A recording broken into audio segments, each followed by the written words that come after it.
Umwana w'imyaka 10 gusa yagira inama yo gusabiriza kuko yabonaga ubuzima bwanze neza byamucanze, kandi yareba akabona inzara yenda kumuhura rwose ameze nabi cyane. Rero yigira inama yo gusabiriza kuko yabonaga wari wo murimo wonyine usigaye yakora byibuze ukagira icyo umumarira, ukareba ko umunsi wakira byibuze. Rero nyuma y'igihe kitari gitoya cyane, nyuma y'igihe kitari kirekire, yaje kubona ko n'ibyo gusabiriza neza byamucanze, abona ko nabyo byamunaniye bitewe n'uko iyi si iteye. Ngaho gukubitwa, gucirwa mu maso ndetse no mu kanwa, yafatwaga nabi cyane ku muhanda rwose aho yari yicaye. Nawe urabyumva nk'umusabirizi w'umwana uburyo abantu bamufataga. Na rimwe n'ibyo yasabirije, ibyo bamuhaye, akabona amayibobo n'ingegera biraje birabimutwaye, birirukanse. Uwo mwana yari asigaye abayeho nabi cyane ku buryo aho yarageze atifuzaga kubaho. Yaje kwigira inama rero yo gufata udufaranga dukeya tw'inyica n'ikize yari amaze kubona, yigira inama yo kuturanguramo envelope cyangwa se emballage, kugira ngo arebe byibuze ko uwo munsi warangira, arebe ko bwacya bukira. Gusa nabyo byaje kumutenguha neza biranga. Bisa nkaho yari afite umwaku, ariko sinabyita umwaku kuko ibi ngibi bibaho mu buzima cyane rwose. Rero umunsi umwe byaranze noneho neza, kugeza ubwo uwo munsi noneho no gufata ku munwa byanze. Ibaze ko nta kintu na kimwe yari yigeze ashyira mu kanwa.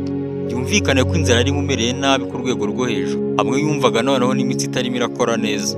Yigira inama yo gukomanga ku gipangu cy'aho yari ageze, yibuze ngo arebe ko yabasaba n'amazi yo kunywa. Ariko ikintu cyari kibabaje nuko akimara gukingurirwa, Isirayeli bitewe n'inzara, ikizungeri cyaramukaraze kimukubita hasi nta n'ikintu na kimwe aravuga. Bivuze ngo nayo mazi ntiyari yakayasaba.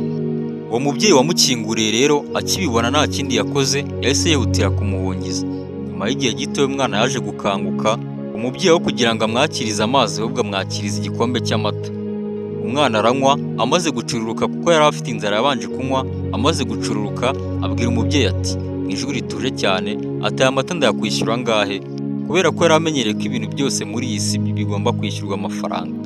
Umubyeyi nawe yamusubije atuje cyane agira ati, oya rwose humura, aya mazimano ntabwo ndi buyakwishyuze, kubera ko nyogokuru wanjye yambujije kwishyuza igikorwa cy'ineza naba ngiriye umuntu uwo ari we wese.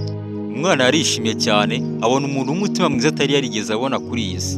Arangije nawe agira ati, mushimiye mbikuye ku mutima rwose, urakoze cyane kuko unkuye kure nendaga gupfa rwose.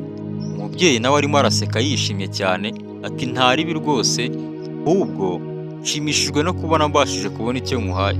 Nyuma y'imyaka 30, wa mubyeyi yaje guhura n'indwara ikomeye cyane.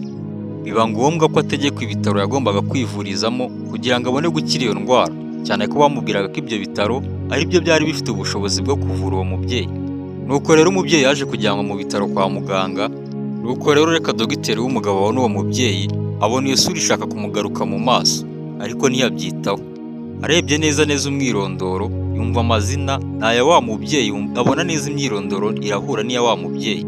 Dogiteri yaje guperereza neza, asanga n'inzu ni neza iri aho yacururizaga, asanga umuryango ni wa wundi n'ubundi. Yibuka igikombe cy'amata uwo mubyeyi yari yaramuzimaniye. Dogiteri ntabwo yahisemo kumukubita abibwira uwo mubyeyi, ahubwo icyo yakoze yarushijeho kumwitaho cyane. Amwitaho bidasanzwe rwose kugira ngo arebe ko yakira vuba igitaraganya. Nyuma y'igihe kitari gitoya, bitewe n'uko umurwayi yari arwaye indwara ikomeye cyane, umurwayi rero yaje gukira ava mu bitaro. Ariko nyuma mbere yo kuhava, bamuhaye fagitire rwose iremereye cyane. Dogiteri ariko yaje gusaba ababishinzwe ngo bamwegereze fagitire arebe uko imeze. Dogiteri yafashe fagitire yishyura amafaranga menshi cyane atagira ingano, kubera ko ibyo bitaro byari bihenze cyane bitewe n'indwara umubyeyi yari aje kwivuza.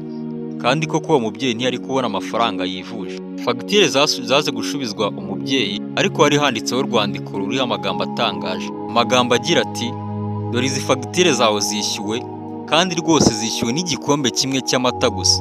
Umubyeyi ntabwo yahise afata fagitire ngo ayisome, bitewe n'uko yatekerezaga ko ari iby'amafaranga kandi atifitiye amafaranga yo kubyishyura. Ariko n'ubundi ibyawe biba ari ibyawe, ntawe wabihirikiraho.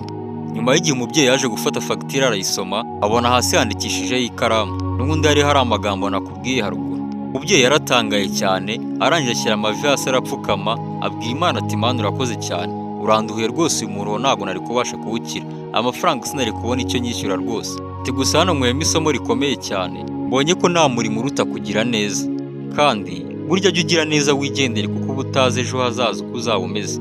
Ntabwo uzi ngo ejo mu gitondo buracya ameze gute. Inkuru yacu rero ahangaha irangiriye. Wakoze kudukurikira. Niba ari ubwa mbere ugeze ahangaha, nagushishikariza gukanda subscribe kugira ngo ujye ubona inkuru nk'izi ngizi n'imigani iryoshye cyane kandi idafite ubudasa n'irenze iyi ngiyi. Ukanda subscribe kugira ngo tujye tubana umunsi ku wundi. Igihe izi nkuru zasohotse nta bindi bintu urinze gusacinga ahubwo uhita uzibona. Murakoze cyane, ndabakunda cawe. Ntiwibagirwe gukora subscribe.